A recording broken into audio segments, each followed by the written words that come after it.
Before we start, guys, please make sure you stay until the end. If you make one common mistake, you may end up spending, guys, thousands of dollars in repairs. Stay with us, we'll explain what it is.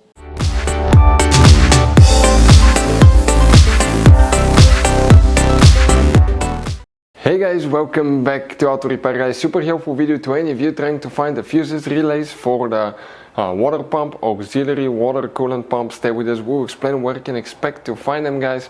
Now, do not waste your money on diagnostics and parts until you watch that video, guys, because actually it might be quite easy fix. And if you need to buy replacement parts too at a good price, quick shipping, we'll share the information in the description of the video below for your convenience. Check it out. So let's start on it now. Before we start, let us tell you a little bit about us, guys. Every single car we get here at the garage, we try to make at least 200 to 300 free repair videos. We make mechanical repair videos, engines, transmissions, bodywork, electrical, engine, transmission codes, fuses. Why we guys do all that? Because our mission here at the garage is, guys, to save you as much money as we can. All we need in return, please subscribe to the channel, like the video. That way we can keep making these free videos. And guys, check out our YouTube channels. We have more than 17,000 free repair videos that can save you thousands of dollars in future repairs. So let's start on it now. So guys, for the water pump, the electric auxiliary water pump, if you want to see how to test auxiliary water pump on Mercedes, we'll have the video on the channel coming very soon, guys. It will teach you how to do that step by step. Fuses relays are located, we need to check two different fuse boxes.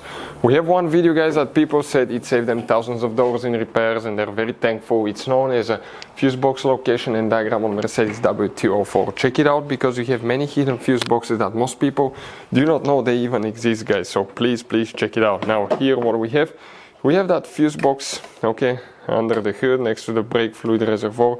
We need to go ahead and open it by opening the clips here, gently pull the wire and the hose up, and underneath you have a fuse box with a layout like this one here. Before we continue, let's explain quickly why it's always a good idea to test fuses and relays. Guys, let's explain why it's super important to test fuses and relays. That way you do not spend money on diagnostics, parts, repairs you may actually not even need. So guys, you have different kinds of fuses and relays. We're talking about the maxi fuses, standard fuses right here. You have, watch how many different kinds of relays as well. Now, these fuses, sometimes you can clearly see if a fuse is burnt or not by looking at the element.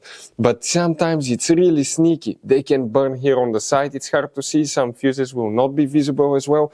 And we had people that will spend thousands of dollars in repairs, replacing modules, even engine computers, when all they had to do, they assumed they had a good fuse. They pulled it out, they saw it, and they assumed it was good. But guys, you can easily test these fuses, and on some of these, most of them, they have even the terminals on top that allows you to check them with a voltmeter and find out if it's good or bad. You see, that's a good fuse.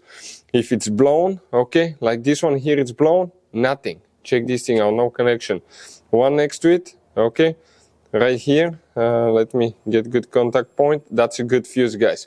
You can see you can test them. Now, relays are harder to test, but with the voltmeter, fuses are super easy to test. All we have to do is set it on that setting and practically your home resistance setting, and you can find, guys, okay, if it works or not.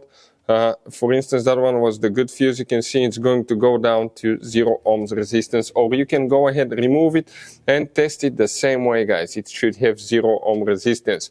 Now, relays, guys, are a little bit more complicated, but it's doable. It will take you a minute or two to find out how to do that. Now, we'll put, guys, links to a video that will explain how to test relays, how to test fuses, which battery terminal you need to reconnect and disconnect first if you're doing repairs, because that can cause modules to burn as well, and that can cost you thousands of dollars in repair. Check out the videos, they will be in the description of the video below. So let's start on it now. Here, guys, we need to check multiple fuses. Those are for engine management. That's why you need to check all of them, because we don't know exactly which one it is, but check all of them.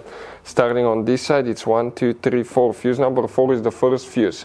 The fuse numbers usually will be printed on the left or the right side of the fuse. Then you need to check fuse number 6 right here. After that, we need to locate fuse number 25, which is the fuse right next to that relay.